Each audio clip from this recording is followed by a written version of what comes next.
Hello aspirants, welcome to Shah educators. आज हम बात करने वाले हैं नायब तहसीलदार की वैकेंसीज जो आउट रिसेंटली हुई है। आपने काफ़ी सारी वीडियोस ऑलरेडी देखी होंगी। सिलेबस ब्रेकअप, कंटेंट, सब कुछ आपने ऑलरेडी देखा होगा। कैसे क्या वैकेंसीज़ का ब्रेकअप है, क्या सिलेबस है, क्या नहीं है। ठीक है, यहाँ कुछ लोगों ने नहीं भी देखा होगा अभी। ओके, मैं आपको बता दूँ कि सिलेबस में कुछ नई नई चीज़ें इंट्रोड्यूस की गई है। इसमें एक चीज़ रिमोट सेंसिंग भी इंट्रोड्यूस की गई है। I have done MSc in remote sensing and GIS from Jammu university, right. तो मैं आपको पढ़ाऊंगा बेसिक्स ऑफ रिमोट सेंसिंग। मैंने आपको ऑलरेडी कंप्यूटर का जो सेक्शन है, आईटी का जो सेक्शन है, वो प्रॉपर कवर कर चुका हूँ मैं। उसमें MS ऑफिस पेंडिंग रहता है, जो कि हम आगे जाके वो भी कंप्लीट करेंगे। अब रिमोट सेंसिंग का जो पार्ट हुआ है, that is on me. I will make that very easy for you guys. Okay, stay tuned, let's move forward. 75 vacancies हमें ऑलरेडी पता था। ओके, अब हम आगे बढ़ के ये ब्रेकअप देखेंगे। जैसे कि हमें पता है ओपन मेरिट में 30 सीट्स है आपकी, राइट। और बाकी जो SC ST1 ST2 की मिला के 22 सीट्स आती है आपकी। एंड बाकी रिजर्वेशंस की अगर हम देखें, RBO को छोड़ के तो 16 आती है, और RBO को मिला के ये आपकी बन जाती है 75 वैकेंसीज। ओके, अब जो सिलेक्शन क्राइटेरिया है, इस रिक्रूटमेंट का सिलेक्शन क्राइटेरिया है, वो कैसे रहेगा। क्राइटेरिया सिंपल है, आपके दो पेपर होंगे, पेपर 1 और पेपर 2, राइट। पेपर 1 में अगर हम बात करें MCQ टाइप होगा, यानी कि डिस्क्रिप्टिव नहीं होगा, जिसमें आपका सिलेबस है, जो कि इन मीन वाइल आगे जाके हम देखेंगे। और पेपर 2 आपका डिस्क्रिप्टिव होगा, जो कि आपका उर्दू क्वालिफाइंग होगा। अच्छी बात यह है, इस बार जो इंटरव्यू है वो आपका कैंसिल कर दिया गया है। इस बार इंटरव्यू नहीं होने वाला है। Okay, that might be a good news for some students and might be a bad news for some students accordingly, but एक स्टेज ख़त्म हो चुका है, तो इससे क्या है, जो प्रेशर सिचुएशन क्रिएट होती है वो आपकी कम हो जाती है, राइट। Let's move forward. अब अगर हम सिलेबस देखें, यहाँ पे मेंशन है पेपर 1 पेपर 2 का क्राइटेरिया क्या रहेगा। पेपर 1 में आपके जो ओपन मेरिट है उनको स्कोर करना है एटलीस्ट 20 मार्क्स, 20%। इस पर आप मत जाओ फिलहाल, राइट। इससे आप कंफ्यूज हो जाओगे कि ये क्या बोल रहा है, सिलेक्शन क्राइटेरिया क्या है क्या नहीं है। ये कट ऑफ पे ही डिपेंड करेगा पेपर फर्स्ट के, ऑब्वियसली उसी के बेसिस पे पेपर सेकंड जो रेशियो उनको निकालना होगा, राइट। 1:5, 1:7, 1:4 अकॉर्डिंगली वो पेपर सेकंड के लिए सिलेक्शन हो जाएगी। तो इसको लेके आप कंफ्यूज मत हो जाओ। फिलहाल आप फोकस इस पे करो कि 120 मार्क्स होंगे, 0.25 नेगेटिव मार्किंग होगी इसकी। 2 घंटे का टाइम मिलेगा आपको। और सिलेबस कुछ ऐसा है, मैंने अच्छे से इसको बारीकी से देखा है in detail, that I can see कि GS का है 60 मार्क्स। ओके, दैट मीन्स 50% आपका सिलेबस जो है वो GS है। As compare to JKSSB JKPSI की अगर हम बात करें, एज़ कम्पेयर टू JKPSI अगर हम बात करें, वहाँ पे 50% आपका मैथ एंड रीजनिंग था, 50% आपके बाकी सब्जेक्ट्स थे, और GS तो बिल्कुल ही कम था, राइट। तो मैं आपको पहले ही बता दूं, JKPSI के जो स्टूडेंट्स हैं, जो पढ़ रहे हैं, जो एस्पिरेंट्स हैं JKPSI के, वो कंफ्यूज ना करें खुद को। वो वाली तैयारी अलग है और ये वाली बिल्कुल अलग है, right. PSI not equal to NT, क्योंकि इनका सिलेबस जो है बिल्कुल डिफरेंट है, इनका अप्रोच बिल्कुल डिफरेंट है, और पेपर भी अलग अलग होने वाले हैं, राइट। Let's move forward. अब पर्टिकुलरली अगर हम बात करें GK की, जो UT के रेफरेंस में पूछा जाता है, वहाँ मैं एक बुक रिकमेंड करूँ, वफ़ा एजाज़ की। As you can see on your screen this book, why I am recommending this book. आज ही से पढ़ना स्टार्ट करो, इसको रिवाइज करना स्टार्ट करो, बिकॉज मैंने I have been tracing this JKSSB exams since a very long time, और मैंने PYQs को मैप किया है। इस बुक की स्ट्राइक रेट बहुत ही अच्छी है। इसमें मटेरियल जो है कंसाइज प्रिसाइज दिया गया है, राइट। और कॉपी पेस्ट क्वेश्चन इससे काफ़ी सारे आए हैं, काफ़ी सारे एग्जामिनेशंस में। आगे जाके लेक्चर्स में मैं आपको प्रूफ भी दिखाऊंगा इस चीज़ का।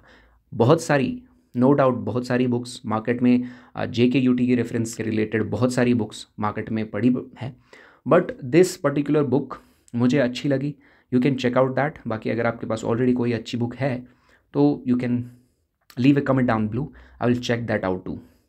Okay, let's move forward. अब इंग्लिश आपका वही सेम, ठीक है ना, जो होता था। इसमें वोकैब के 2 पोर्शंस हैं, एक आपका सिनोनिम इंटोनिम है, एक आपका इडियम एंड फ्रेजेस है, राइट। चलिए फिर, कंप्यूटर सेक्शन का नाम चेंज करके IT रख दिया गया है, लेकिन वही बात, क्योंकि यहाँ पे बेसिक्स ऑफ कंप्यूटर पूछा गया है, फंडामेंटल्स ऑफ कंप्यूटर पूछा गया, hardware software open source technologies input output devices. अगर आप सोच रहे हैं ये कहाँ से प्रिपेयर करना है, you can check out my channel. वहाँ पे आपको कंप्लीट कंप्यूटर का जो कोर्स है in depth with SSC CGL PYQs everything in detail आपको मिलेगा, राइट। उसमें आपका MS ऑफिस जो है वो अभी पेंडिंग है, वो भी हम आगे जाके करने वाले हैं। ये जो इंटरनेट ईमेल है सब कुछ कवर वहाँ पे किया गया है। Let's move forward. अब रही बात, ये जो नया पोर्शन है ये क्या चीज़ है? ये है आपका basics of remote sensing. Luckily I have done MSc in remote sensing and GIS from Jammu university. तो मैं आपको ये बिल्कुल ईजी पीजी तरीके से पढ़ाऊंगा। I will make this particular topic very easy for you. बड़ा इंटरेस्टिंग टॉपिक है, मज़ेदार टॉपिक है, and I am very happy कि ये टॉपिक इंट्रोड्यूस किया गया है। वाई? बिकॉज रेवेन्यू डिपार्टमेंट में अगर हम बात करें, there is a lot of things going on right now. Geo tagging villages की रिसेंटली होती है, land use land cover map generation होती है, उसमें रिमोट सेंसिंग का यूज़ होता है। तो ये जो नई चीज़ इंट्रोड्यूस की है, आई रियली अप्रिशिएट इट। ये होना चाहिए था, राइट? तो ये चीज़ें हमारे रेवेन्यू डिपार्टमेंट में आनी चाहिए थी। तो अब सिलेबस में इंट्रोड्यूस की गई है ताकि आपको इस चीज़ से फेमिलियर करा दिया जाए, आगे जाके आपको समझ आए कि how to utilise these things.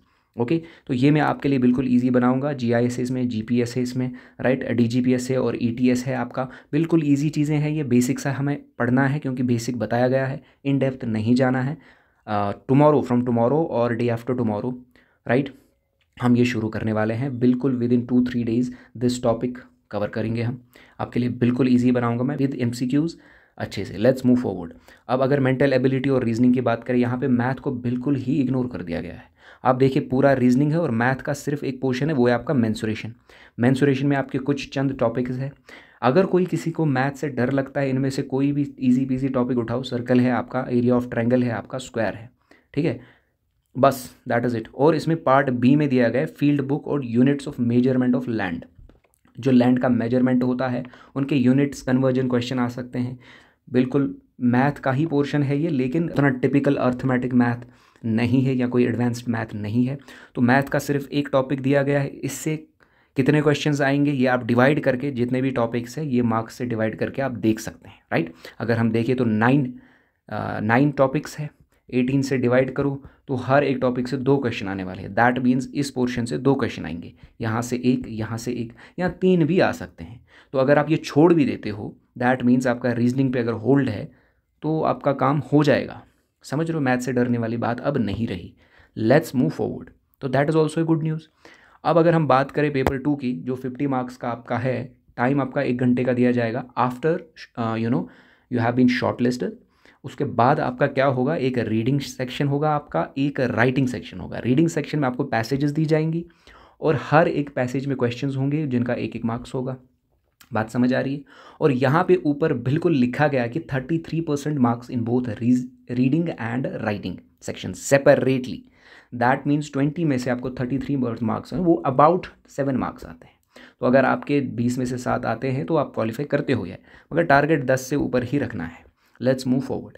Writing section में आपके 30 मार्क्स हैं, इसका भी 33 अगर ऑलमोस्ट निकाले तो 10 मार्क्स आता है। तो अगर आप 10 प्लस या 15 प्लस भी करते हैं तो आप क्वालिफाई करते हैं। इसमें आपका लेटर राइटिंग होगा 100 वर्ड्स का, एक पर्टिकुलर सिचुएशन पे दिया जाएगा, वहाँ पे ऑप्शंस भी दिए जाएंगे आपको, 2 में से 1 करो। इसी तरह आपका एक पैसेज होगा जो कि इंग्लिश में दिया होगा और ट्रांसलेट करना आपको उर्दू में, या उर्दू में दिया होगा क्योंकि वाइस वर्सा दिया है, उर्दू से इंग्लिश में कन्वर्ट करना है। 10 और 10 हो गए 20 मार्क्स।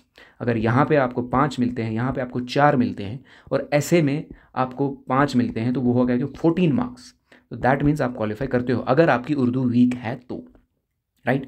फिर फाइनल स्टेज में इंटरव्यू होता था, वो इस बार नहीं है। तो that was your syllabus breakup.